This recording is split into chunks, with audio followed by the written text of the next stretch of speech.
Oh, we are deep in the Uncanny Valley now, aren't we, folks? Hello, interwebs. I hope you're doing well because it is time for me to review the third episode of the Halo TV adaptation. This one titled Emergence. And like I said, this episode we finally got our first look at Cortana, or at least this show's version of Cortana. Still voiced by Jen Taylor, who played Cortana in the games, which was appreciated. But I just have to say this up front. Whew. I know we saw her in the trailer, and I think that this picture is actually from the trailer. And I was really hoping, because I was a bit thrown in the trailer, but I was like, okay, I can kind of see what they're going for.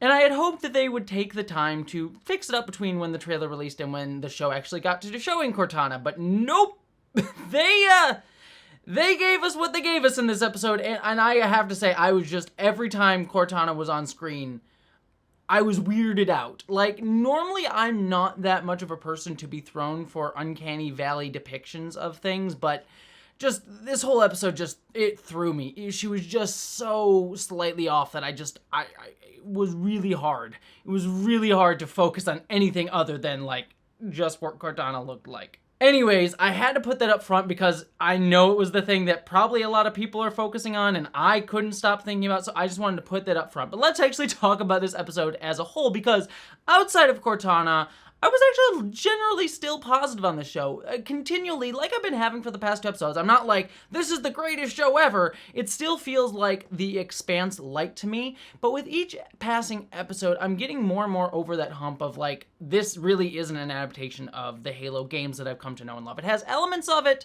but it's really not that. And the more I'm taking this show as it is, I am appreciating it for its own sort of sci-fi weirdness and stuff. And it's not a great science fiction show by any means, but it's an enjoyable one that I'm taking it on its own terms.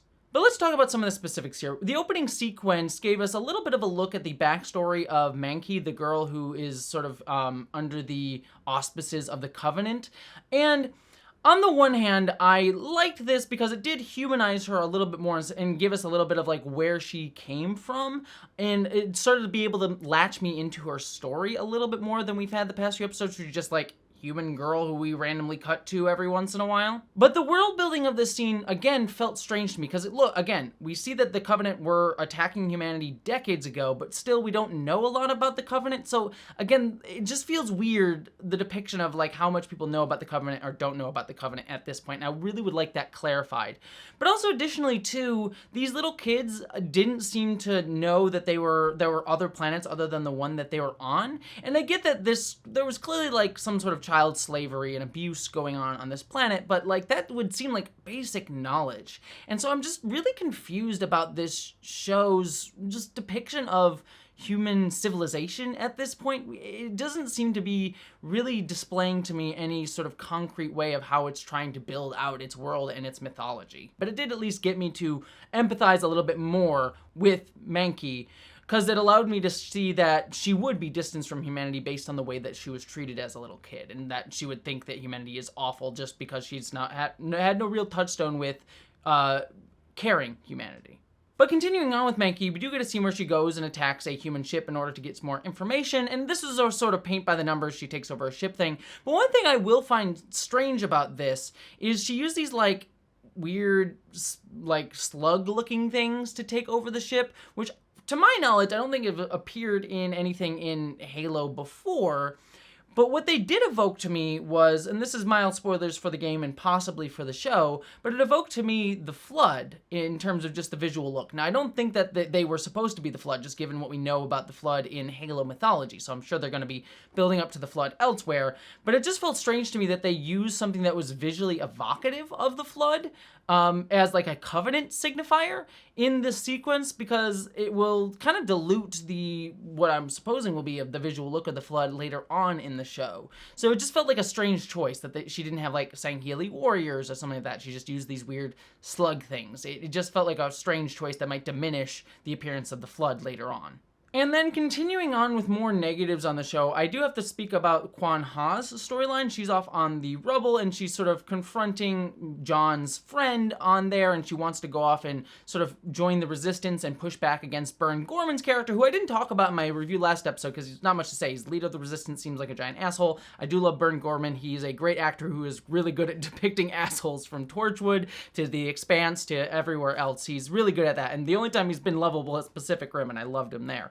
But he does a great job of playing like militaristic assholes. So I'm excited to see where they bring him in. But this Quan Haas storyline felt very by the books, like, oh yeah, she's trying to get free, and then the guy finally gets to turn around on her, and he's like, I'll bring you there, but I don't really care much about you. That sort of depiction, it again, didn't really do much for me. It's just trying to see where her story's going, and I hope that she's able to build out a little bit more of the world of human civilization outside of the UNSC once her storyline hopefully starts to get going next episode when we hopefully encounter Burn Gorman.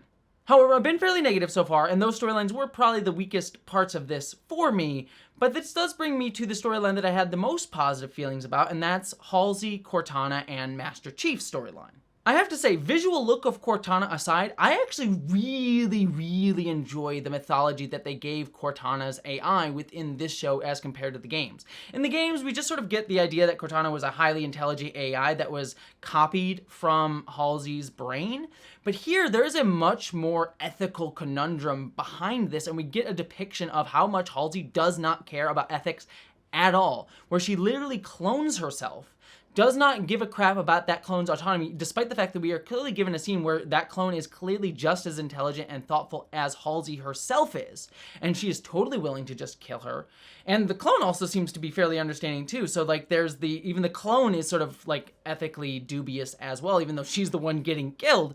But that clone is being used to make a copy of AI. And there's so many different questions here of like continuous existence, like who is Cortana in relation to Halsey, as well as this clone, like how do they mean all to each other?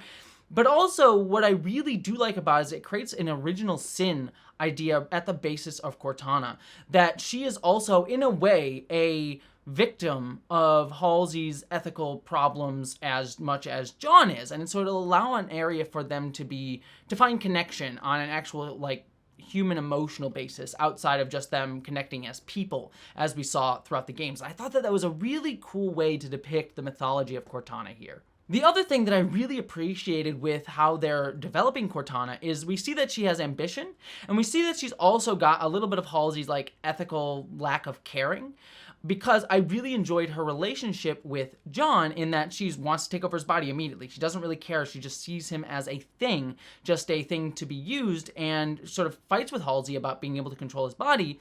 But then also John sort of depersoning her as well. And like he says, get out of here. I don't want to see you as a human being. Like he calls Cortana in it. Like in both ways, Cortana and John are dehumanizing each other. And I like that will probably set up an arc for both of them to start to see each other as people. But then I also really liked that Cortana was trying to get to know John and trying to help him when he was like looking into his memories with the Forerunner artifact that he was experiencing, but that she was also reporting back to Halsey at the same time. And Halsey's like, no, play with John, like help him, because it allowed him to see you as an accomplice. And she says things like, I'm here for you, John. And it's showing how manipulative both Cortana and Halsey are at this moment, but how John's starting to get to trust her a little bit because she's helping him in what he thinks is a very private way, and he's just a chess piece in both Halsey and Cortana's game. So I'm really loving the interplay of the relationships between Halsey, John, and Cortana. I think that was the strongest part of this episode, and probably the strongest part of this series so far, and I think that relationship and how that got depicted here, I think was what ultimately buoyed me to have a very positive outlook on this episode, the look of Cortana aside. Besides that, I thought that whole segment was really interesting.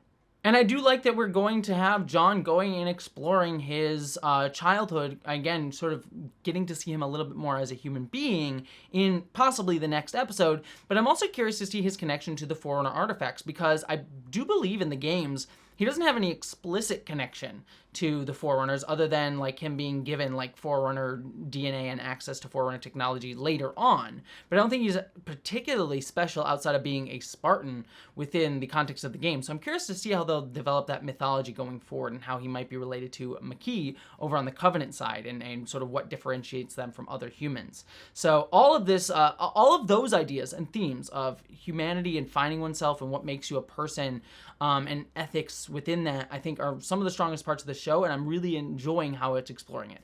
The other elements of this story so far and the world building of this story so far, I am a little bit down on. Oh, also, one other thing that I noticed too, that it was just sort of tossed out there, but I didn't notice before, apparently Miranda Keyes is Halsey's daughter as well, which was not a thing in the games too, so that's interesting. I'm curious to see how they're going to set that up, because clearly Miranda is being placed as sort of like a scientific opposite to Halsey, and Miranda clearly has a little bit more, she's a little bit more ethical than Halsey is, so I'm curious to see how that sort of relationship gets built out. I don't necessarily know if I needed her to be Halsey's daughter, but I'm curious to see what they're going to do with that. Maybe it'll end up being interesting. Right now it's just sort of an interesting tidbit tossed in there that was like, that's a weird change to the Halo lore. But ultimately, that's all my thoughts on this episode of Halo. Ultimately, I'm liking some of the ideas and themes here, but some things are still throwing me. But I'd love to hear all your thoughts down in the comments below. Did you like this episode of Halo, the series? And did you hate this episode of Halo, the series? I'd love to hear all that. Don't forget to subscribe. Also, if you're watching this when this video goes up on Friday, I recorded this on Thursday. It's going up on Friday. But right now, I am probably at Star Trek Mission Chicago. So if you are at Mission Chicago, come see me at some of the panels and stuff that I'm going to be at. Beyond all of that, I just hope you're all doing well, and I hope you have a good weekend, everyone, and live long and prosper. I am right now going to get ready to go to Mission Chicago, so very excited for that. Love you all, my friends. Mwah.